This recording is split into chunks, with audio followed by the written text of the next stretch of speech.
this long project that I've been waiting to show you guys for a very long time. It's been multiple changes, multiple months, and we're finally 100% complete here. This project looks amazing. As you guys have seen, a lot's changed here, and today is July 11th, and I want to show you guys how everything turned out. Alrighty, let's start with the front of the house, guys. Check it out. So, before the project started, in the front, we had this installed in the spring or in the winter of last year. This would be the sprinkler system that you see running. Here we had the sod installed before the winter came in, but we ended up having to replace it because we wanted better looking sod. We have this front walkway. It goes in this direction, but it also goes towards the driveway. The homeowners used these pavers to match the front of the, or actually to match the back of the house. I like the aesthetic a lot. We put in a front walkway step as well. At night, it just gives like a very upscale, up-to-date feel that I like a lot. Beacon Hill smooth with a U-Cara step, and this is our most popular colorway, and it looks great with their home, despite the fact that they have, you know, cultured stone, stacked stone that is the same color, you know, on their house.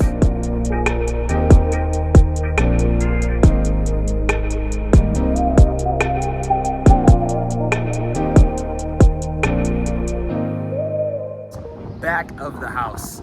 A little bit windy today, sorry about that. My original plan for the back of the house was to have a walkway that would extend from the front of the driveway or from the driveway to the patio. But before we started building, I had the assumption that we would just need one step. And what happened here is that we actually ended up needing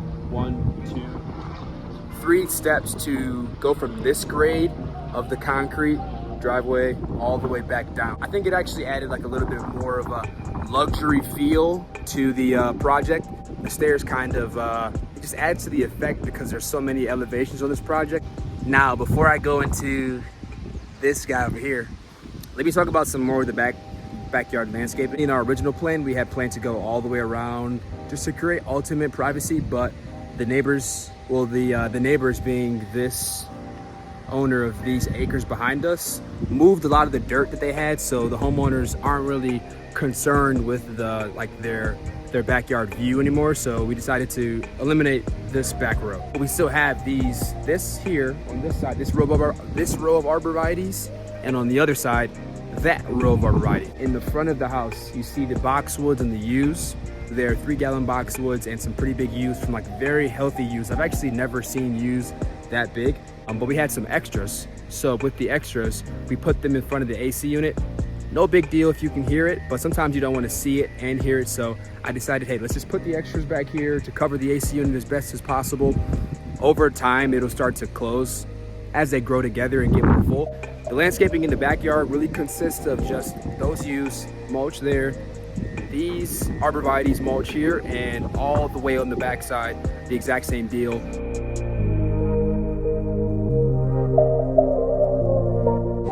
These just look nice and make it accessible. The yard, the grass, everything is accessible through these stairs, and super stylish look, but super useful as well, and makes getting around the patio at night really easy.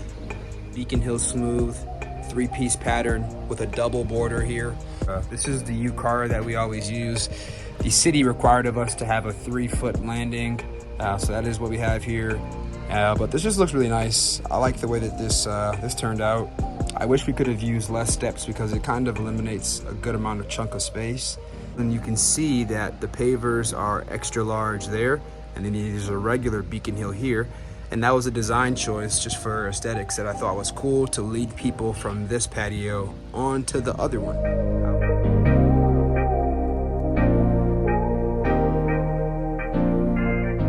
Right now I'm standing on the lower patio. This is a 14 by 14, so 196 square feet more or less patio. The features here are going to be the U-Cara seating wall with the universal caps, the same caps that we use for the stairs. The biggest difference is going to be these XL pavers. I kind of suggested to the homeowners that for a small additional fee, they could invest in getting these extra large pavers to break up the 2 spaces.